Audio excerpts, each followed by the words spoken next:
નમસ્કાર, હું હિના પટેલ 100 સેકન્ડના ફટાફટ ન્યૂઝમાં આપનું હાર્દિક સ્વાગત કરું છું. સેન્સેક્સ 1000 પોઈન્ટ ગગડ્યો, માર્કેટ કેપમાં 10 લાખ કરોડનો ઘટાડો, બજાર લાલ અને માણસોના ચહેરા સફેદ. ટ્રમ્પની જીત, ગ્રીનલેન્ડને અમેરિકન ક્ષેત્ર બતાવ્યું, કેનેડાને પણ અમેરિકન ક્ષેત્ર બતાવ્યું, વિશ્વના માર્કેટમાં કડાકો. ટ્રમ્પની ધમકી બાદ યુરોપ પલટવાર માટે તૈયાર. 12,000 ફૂટ ઉપર બનેલા આતંકવાદીઓના ઠેકાણા પર મળી આવ્યું 3 મહિનાનું રાશન.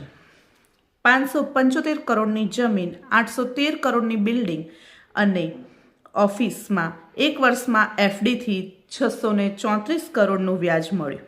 વડોદરામાં જમીન વિવાદમાં કરોડો રૂપિયા પડાવનાર નકલી પીએસઆઈ ઝડપાયો.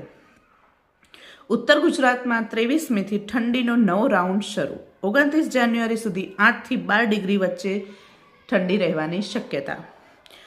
બિટકોઇન કાંડ, પૂર્વે ધારાસભ્ય નલિન કટોડિયાના સંબંધી સહિત 2ની ધરપકડ.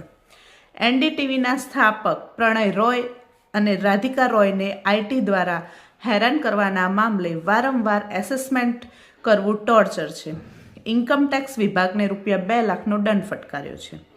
છેલ્લે સોનું 22 કેરેટ 1,51,900 પાર અને 24 કેરેટ 1,55,000 રહ્યું છે અને ચાંદી 3,10,000 રહ્યું છે.